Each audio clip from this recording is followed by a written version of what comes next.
राधा स्वामी जी। साखी मोह। एक सेठ जी थे, काफी बूढ़े हो गए थे। दाना डालने की एक चक्की थी, उनकी दुकान पर बैठे थे। बूढ़े होने पर भी दाना डाल रहे थे। डालते जाते कहते जाते, इस जीवन से तो मौत अच्छी है।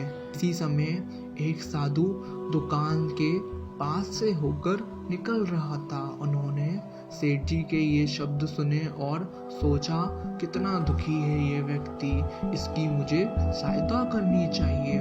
उसके पास जाकर बोले, सेठ तू बहुत दुखी लगता है मुझे, तो मेरे पास एक विद्या है, यदि तू चाहे तो तुझे स्वर्ग ले जा सकता हूँ। चलता है तो चल, यहाँ के मैं सारे दुखों से तुझे छुटकारा मिल जाएगा। सेठ ने साधु की ओर देखा, बोला, बहुत दयावान हो तुम, परंतु मैं जा कैसे सकता हूँ? इतना जो बूढ़ा हो गया हूँ, अभी तक कोई संतान नहीं हुई है। संतान हो जाए तो चलूँगा अवश्य। साधु ने कहा, बहुत अच्छा है, और चला गया।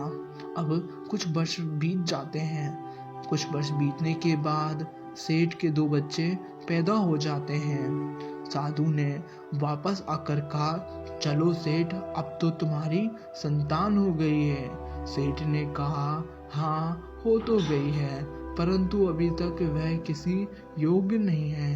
लड़के तनिक बड़े हो जाएं तब आना, मैं अवश्य चलूंगा। लड़के बड़े हो गए। साधु फिर आया तो सेठ नहीं था। पूछा उसने कि सेठ कहाँ गया, तो पता लगा कि सेठ मर गया। साधु ने योग के बल से देखा कि मरकर वह कहाँ गया है, तो उसने पता लगाया कि दुकान के बाहर जो बेल बांधा है वही पिछले जन्म का सेठ है। उसके पास जाकर साधु ने कहा, अब चलेगा स्वर्ग को? सेठ बेल ने सर हिलाकर कहा, कैसे जाऊं, बच्चे अभी ना समझ हैं। मैं चला गया तो कोई दूसरा बेल ले आएंगे। जितनी अच्छी प्रकार से मैं बोझ उठा सकता हूँ, उतनी अच्छी प्रकार से दूसरा बेल बोझ नहीं उठाएगा, तो मेरे बच्चे को हानि हो जाएगी। ना भाई, अभी तो मैं नहीं जा सकता हूँ। कुछ देर और ठहरा। 5 वर्ष व्यतीत हो गए। साधु फिर वापस आया। देखा दुकान के सामने अब भी बेल नहीं है। दुकान के मालिक ने एक ट्रक खरीद लिया। उसने इधर उधर से पूछा कि बेल कहाँ गया। ज्ञात हुआ बोझ उठाते उठाते मर गया। साधु ने फिर अपने योग बल का प्रयोग करके पता लगाया, तो पता लगा कि वह सेठ अपने ही घर के द्वार पर कुत्ता बनकर बैठा है। साधु ने उसके पास जाकर कहा, अब तो बोझ ढोने की बात भी नहीं रही, अब चल, तुझे स्वर्ग ले चलता हूँ। कुत्ते के शरीर में बैठा कैसे ले चलेगा? देखता नहीं है कि मेरी बहू ने कितने आभूषण पहन रखे हैं, मेरे लड़के घर में नहीं हैं। यदि कोई चोर आ गया तो बहू को बचाएगा कौन? नहीं बाबा, तुम जाओ, अभी मैं नहीं जा सकता हूँ। साधु चला गया। 1 वर्ष के बाद उसने वापस आकर देखा कि कुत्ता भी मर गया। उस साधु ने अपने योग बल द्वारा पुनः उस सेठ की खोजा, तो ज्ञात हुआ कि वह अपने घर के पास गंदी नाली में कीड़ा बन के बैठा है। साधु ने उसके पास जाकर कहा, देखो सेठ, क्या इससे बड़ी दुर्गति भी कभी होगी?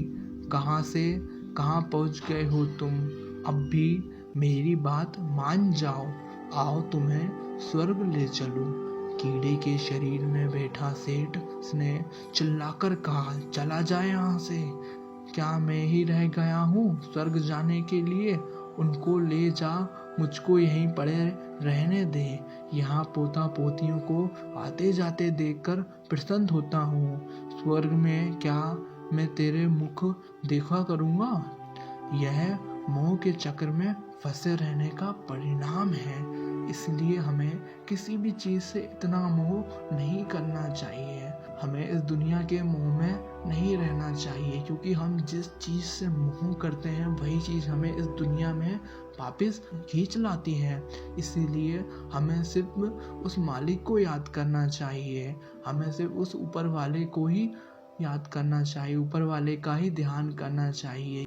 ये संसार मोह का चक्कर है, आत्मा को नीचे ही नीचे ढकेलता जाता है।